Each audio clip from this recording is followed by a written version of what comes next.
Organizational theories and the educational organization. Institutional theory helps explain why some organizations take the form they do and why they are considered legitimate institutions. Scott, 1995, introduces three bases of legitimacy for organizations: regulative, normative, cognitive. The regulative pillar involves rules, laws, and sanctions. The normative pillar involves social obligation, norms, and billows. And finally, the cognitive pillar involves symbols, beliefs, and social identities. Mimetic isomorphism is when organizations copy each other when they are uncertain about which course of action to follow themselves. Normative isomorphism occurs when managers at different organizations are trained in similar way or when they interact professionally. Population ecology.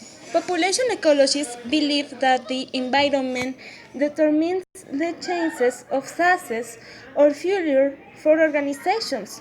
Bone, 1996, categorizes this process of determinants into three sets.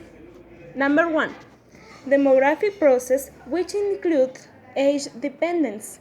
Number 2, ecological process, which includes niche-wide dynamics, population dynamic, and density dependence and community interdependence. And number 3, environmental process, which includes institutional factors and technological factors. Organizational ecology and the education environment. The environment of university is changing. Some schools also have the capability to deal with new environments. For instance, some schools are beginning to offer courses online to tailor to the non-traditional student who cannot be bound by time or place. Other schools are also beginning to reward faculty members through tenure and promotion for innovative teaching, not just research. Dependence theory. Like population ecology, research also focus on environmentally driven aspects for organization, because organizations must depend on their environment, other organizations for resource. Like population ecology, the resource dependency model holds that organizations go through a select and retention cycle.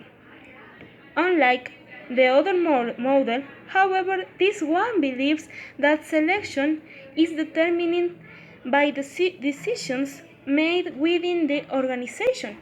This model believes that organizations must rely heavily on other organizations for resources they don't make them slaves. This is the basic tenet of resource-dependent model. A new model for classroom structures. Structural contingency theory focuses on how organizations determine which organizational structure to take, and also contingency theory can be used to examine different classroom structures. Organizational structure includes the recurrent set of relationships between organizational members, also behaviors as required by rules, patterns of decision-making, communication, and other behaviors. Structural contingency theory. Structural contingency theory holds that there is no single effective for organizations. Instead, organizations must adapt their structures to fit the contingency factors as the environment. The classroom and its contingencies. These contingencies include number 1, the learning objectives.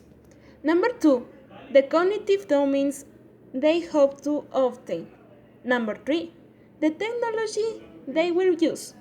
Number 4, the assessment techniques. They must determine which classroom structure will fit with these considerations. The classroom and its structures. The traditional structure based on Mintzberg's making bureaucracy because of its hierarchical nature is probably the most common classroom structure. In this model, the teacher is the sole source of knowledge. The students are passive learners. The goal of this type of structure is for the teacher to give the student knowledge on vocabulary and basic process.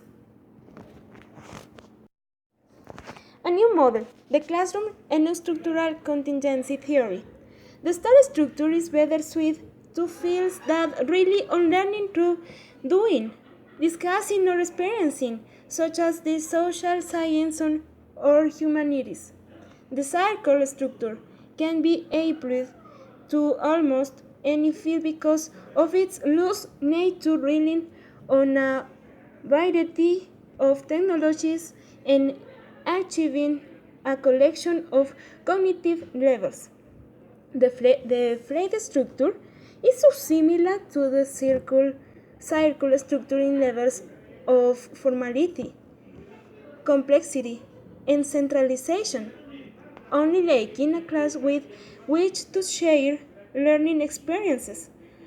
It too can be widely applied across fields.